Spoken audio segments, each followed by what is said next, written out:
Hi everyone, this is Katie Groves, and I just made this video and really poured my heart out into it, and then realized that I misspoke about something. I used misleading language without meaning to, in a way that could be really problematic, and so I'm going to try to remake this. I feel so drained by having just poured my heart out a second ago that I'm not really sure how well I'm going to be able to do this now, but I really want to make this video, so hopefully this will still be effective in some way. I'm making this video because I would like to apologize to people who felt shamed or condescended by my video called TW, I Don't Think Donald Trump is Here to Save the Children. I'm not taking back anything I said in that video. I stand by everything that I said. However, I do not stand by the attitude that I had in it any longer. When I made that video, I was in a place of extreme overwhelm and hurt. My channel had just taken off. My main testimony, called TW, CIA Child Snuff Survivor Speaks Out, had just exploded with attention. And I learned of the Qanon movement for the first time through being bombarded with comments by people from it who had a very different conception of Donald Trump and the child trafficking elite than I do. And in my hurt, I felt justified about making a video in which I really directly expressed that hurt in a way that I just do not think was effective or helpful. And a lot of people react to it with extreme anger. Some people felt betrayed by me because they somehow had assumed that I supported QAnon because they'd found my video, I think, through that movement, and they didn't understand just how far from that I really was. So what I'd like to do is offer my sincere apologies to those who were emotionally harmed by that. I would like to offer my sincere apologies for not having expressed myself about the issue in a way that was truly empathetic or productive. I would like to thank those who did hear me out through the layer of anger that I was speaking. And I would like to take some time to explain how my perspective has deepened and how my heart has opened in certain ways since I made the video. And the reason I want to do that is because I think that it might be able to bring about emotional healing to people who've been hurt by me around this issue, and maybe, hopefully, just help people have more understanding and just more information. And also, I'm hoping that maybe it'll help people to understand a little bit more about just how committed I am to upholding the principles of empathy and nonviolence. Because I have spent so much time on here trying to help people understand the importance of responding with empathy rather than reacting with anger. And I feel like it's hypocritical of me to just leave that video there without saying anything more about it. I would also like real quick to just say that I would have done this sooner, but I've spent the last several months integrating around this and healing around it so that I could really do it from a heartfelt place. I'm not completely healed by any means, but it's only now that I feel healed enough to go ahead and do this. So I just want people to know that shortly after I made the video, parts of me felt sorry for the attitude I had, but we weren't able to really address it constructively until now, so we didn't want to do it prematurely and just cause more harm. So I want to give a bit of backstory for people who are unfamiliar with our background, even though this is for people who were specifically hurt by that video, so you guys will already know where we're coming from. I still want to expand upon it. I think that even if I just restate things I said in that video, I'm coming from a place of more empathy, so hopefully it'll just come off in a better, a more easy to understand way. So, I'm a survivor of MKUltra. I am a queer and trans non-binary person who has been really hurt by the Christian right, I'll just go ahead and say.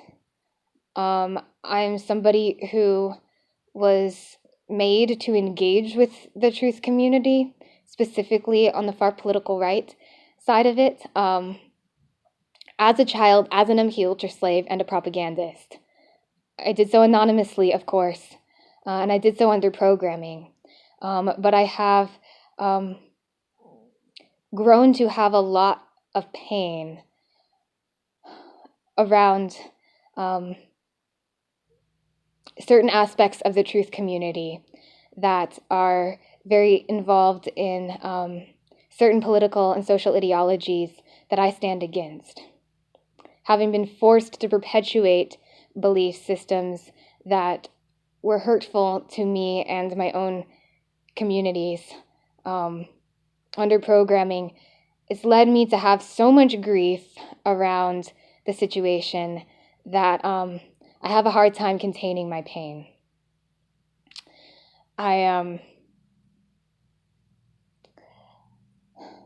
spent a lot of time trying to empathize with people who see things differently from me, especially trying to empathize with people who do not support the communities that I'm a part of. And I've spent a lot of time trying to figure out how to be most effective in helping people to see things my way without being manipulative. So I've really tried to work on just leading by example, demonstrating my belief systems through action. That largely has involved demonstrating them through my words. But I've worked really hard at being as effective as possible without, like I said, manipulating anyone, without patronizing anyone, without hurting anyone, without trying to be controlling.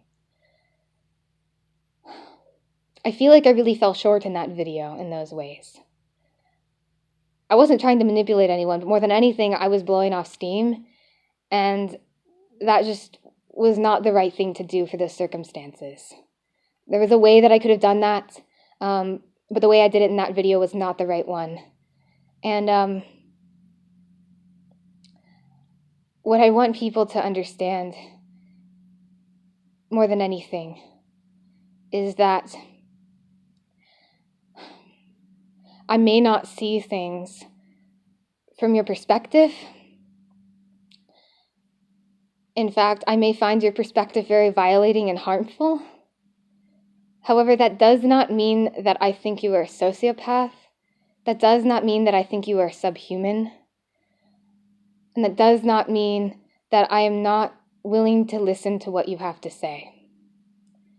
One thing that I definitely was when I made that video was closed off to hearing about what people in Qanon had to say about these issues. And I really apologize for that. I don't just apologize for the way I came off in that video, but I really apologize for how closed off I was at the core. I will never, ever think, I do not believe, that Donald Trump is here to save the children. And I do not think that I will ever see QAnon, at least as it was intended to be by those who created it, as anything more than a psyop. However, I would really like to acknowledge that there are people who support Donald Trump, who believe in QAnon, who actually care about saving trafficked children. I know that a lot of you really genuinely want to see this stuff stopped. and that, like me, you have beliefs that have led you to build up an idea of how that can happen, and you are trying to follow through on that. And as a survivor of child trafficking, I want to thank you. I really want to thank all of you. Honestly, I'm tearing up. It amazes me that there are people, and I don't want this to sound the wrong way, but I'm just speaking from my perspective, from having the belief system, and the sense of things that I have. It amazes me that there are people who support Donald Trump who care about stopping child trafficking at all. I really do recognize how offensive that may sound to some of you, but I'm speaking sincerely, like I said, from my perspective. It's just a fact. It just amazes me, and I appreciate it. I think that a huge source of my pain about this has been that as I view Donald Trump as very representative of misogynistic, racist, ableist, classist, and so on, homophobic, transphobic, etc., perspectives. I find it very painful when people who support him claim to support me. I found it very painful when people who seem to have political ideologies that conflict with the very notion that I'm a human being and that I have value, claim to support me and claim to support other victims of child trafficking, who are so largely brown and queer, young, disabled, female, and so on and so forth. It's been very hard for me to accept that there are people who do care about children in general, but who also do have ideologies that seem to stand in the way of them caring about certain ones, including myself. And I really hope that me saying that doesn't just fall on deaf ears here. I don't know how understood I can be in this way by some of you, because I know that some of you don't think that Donald Trump is racist or misogynistic or homophobic, or perhaps some of you think it's an act, or some of you think that his rhetoric is something that it isn't. And that brings me to another point. I wasn't just judgmental and condescending in that video towards you guys. I was that way towards Donald Trump. The things that I said in that video, I may stand by still, but I would like to say that I have come to a place of a lot more empathy and understanding towards Donald Trump. Truthfully, I cannot begin to understand who he is as a person at the core, because he is just so radically different from me. He sees things so differently. I believe him to have a personality disorder that makes it very hard for me to understand how he thinks. I know that some of you, most of you probably don't think that, but I do believe him to have some kind of narcissism or sociopathy that prevents him from truly caring about others. That being said, I also believe him to be a victim of the same kind of stuff that I am. I have very good reason to think that. And for safety reasons, I'm not going to say much more about it. But I will say one thing. I know that some of you may not, don't know how to put this. I'm worried that some of you will take this the wrong way and psychoanalyze me as a result in some way that dismisses my perspective further than you may already have dismissed it. But my father, who is a narcissist sociopath, a child trafficker, child abuser, who grew up on the East Coast, who is of extremely similar heritage to Donald Trump, who's this, oh my God, I'm sorry, I'm tripped on my words. He is the same general age as Donald Trump.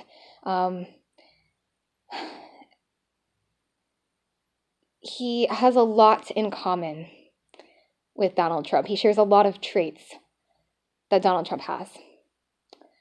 And I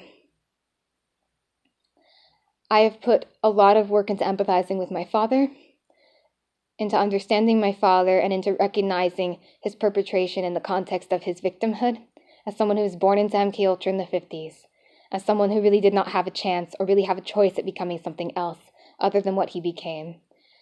And through the process of continuing to deepen my understanding of my father, I have deepened my understanding of Donald Trump.